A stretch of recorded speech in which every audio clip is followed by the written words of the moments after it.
चलिए शुरू करते हैं। दोस्तों, प्लेन का सफर जितना मजेदार होता है उतना ही रिस्की, क्योंकि 35,000 फुट ऊपर हवा में अगर छोटी सी भी चूक हो जाती है तो आपका बचना लगभग नामुमकिन ही हो जाता है। लेकिन आज की इस कहानी की बात ही कुछ और है। हम बात कर रहे हैं ब्राजील की फ्लाइट नंबर 513 की।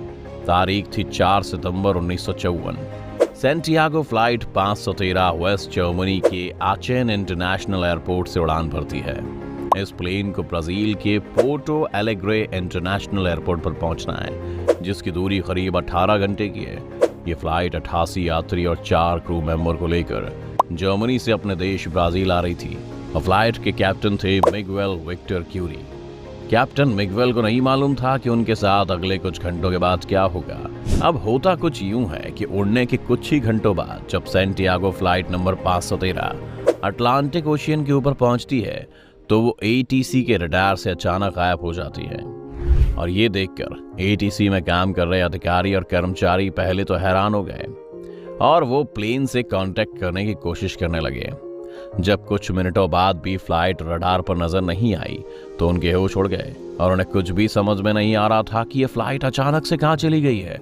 और वो एरोप्लेन से लगातार संपर्क साधने की कोशिश करने लगे, मगर सैंटियागो फ्लाइट नंबर 513 की ओर से कोई जवाब नहीं मिल रहा था। ये देख तत्कालीन एटीसी की सभा बुलाई गई, जिसमें ब्राजील और जर्मनी के कुछ उच्च अधिकारी शामिल थे। सैंटियागो फ्लाइट के अचानक गायब होने की वजहों पर बात होने लगी, मगर किसी को कोई रास्ता समझ में नहीं आ रहा था। इसलिए एटीसी ने खोजकर्ताओं की टीम बनाई और उन्हें अटलांटिक ओशियन के लिए रवाना कर दिया, क्योंकि जब प्लेन का कनेक्शन एटीसी के रडार से टूटा तब वो फ्लाइट अटलांटिक महासागर के ऊपर उड़ रही थी। आमतौर पर जब कभी भी ऐसा होता है तो ये मान लिया जाता है कि कोई दुर्घटना हो गई है और प्लेन किसी हादसे का शिकार हो गया है। इस केस में भी एटीसी को लगा कि सैंटियागो फ्लाइट नंबर 513 किसी दुर्घटना के शिकार हो चुकी है। मगर जब खोजकर्ताओं की टीम अटलांटिक महासागर पहुंची तो उन्हें वहां कोई भी क्रैश हुए एरोप्लेन का मलबा नहीं मिला और ना ही सफर कर रहे किसी भी यात्री की बॉडी। फिर एटीसी की ओर से ये अनुमान लगाया गया कि हो सकता है कि प्लेन अटलांटिक महासागर की गहराइयों में चला गया हो, और इसके लिए भी एक टीम बनाई गई। खोजकर्ताओं की टीम ने करीब हर वो जगह छानबीन कर ली जहां प्लेन के होने की उम्मीद थी, मगर प्लेन का कोई सुराग नहीं मिला। एरोप्लेन के इस तरह से गायब हो जाने की वजह से सफर कर रहे यात्रियों के घरवाले बहुत दुखी थे और जानना चाहते थे कि प्लेन के साथ आखिर हुआ क्या। सैंटियागो एयरलाइंस के पास इसका कोई जवाब नहीं था। कुछ दिन बीते हफ्तों में, कुछ हफ्ते बीते महीनों में और कुछ महीने बीते सालों में, मगर प्लेन का कोई सुराग नहीं मिला। इस तरह करीब 2 साल तक सर्च ऑपरेशन चला और आखिर में इस सर्च ऑपरेशन को हमेशा हमेशा के लिए बंद कर दिया गया। अब तारीख आती है 12 अक्टूबर 1989 की। एक अज्ञात एरोप्लेन ब्राजील के पोर्टो एलेग्रे इंटरनेशनल एयरपोर्ट की ओर तेज गति से बढ़ता हुआ आ रहा था। एटीसी में काम कर रहे कर्मचारियों को रडार पर जैसी इस प्लेन की सूचना मिलती है और वो अज्ञात प्लेन से संपर्क साधने की कोशिश करते हैं, मगर प्लेन की ओर से कोई जवाब नहीं आता और वो तेज गति से लगातार एयरपोर्ट के रनवे की ओर बढ़ रहा था।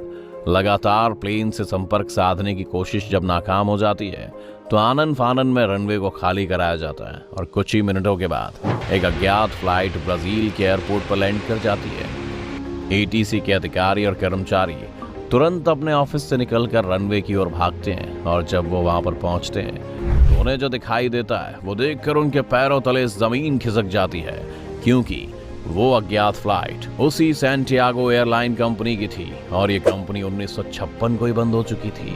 यानी ठीक सैंटियागो फ्लाइट नंबर 513 के गायब होने के 2 साल बाद। जो भी अधिकारी और कर्मचारी इस प्लेन को अभी देख रहे थे वो प्लेन बिल्कुल नया जैसा लग रहा था।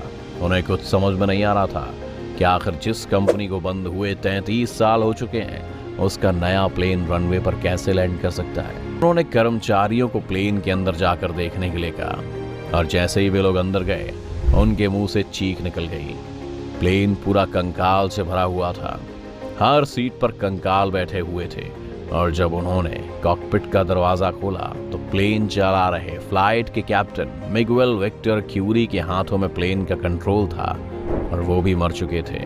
उनका शरीर भी कंकाल बन चुका था और ये फ्लाइट थी सैंटियागो फ्लाइट नंबर 513। अब हैरानी की बात यह है कि प्लेन आखिर था कहां? जब इस प्लेन में एक भी इंसान जिंदा नहीं है तो फिर प्लेन बिल्कुल सही लैंड कैसे हुआ? प्लेन का इंजन चालू कैसे है? प्लेन बिल्कुल ब्रांड न्यू कैसे है?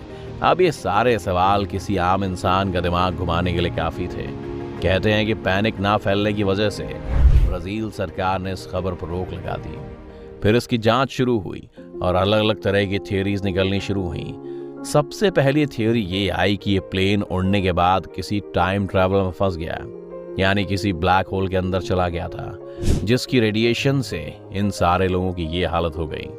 दूसरी थ्योरी ये आई कि किसी एलियन का शिकार हो गया ये, और तीसरी थ्योरी ये आई कि ये किसी इंसानी साजिश और एक्सपेरिमेंट का नतीजा है। लेकिन ये सब सिर्फ और सिर्फ थ्योरी थी, इसका कोई भी पुख्ता सबूत नहीं था कि इसके साथ क्या हुआ था, और ये सवाल आज भी सवाल ही हैं। ब्राजील की सरकार ने इस घटना को बहुत छुपाने की कोशिश की, मगर 1989 में फेमस पत्रकार एरविन फिशर ने इस घटना से पर्दा उठाया।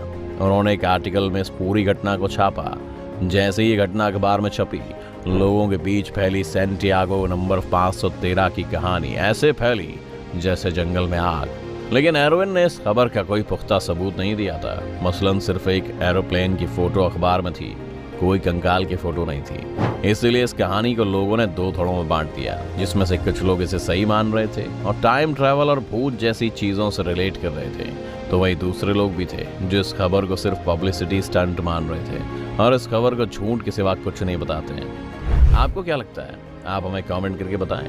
अगर ये वीडियो आपको पसंद आई हो तो इसे लाइक और शेयर जरूर करें। अगर आप चैनल पर नए हैं या आपने चैनल को सब्सक्राइब नहीं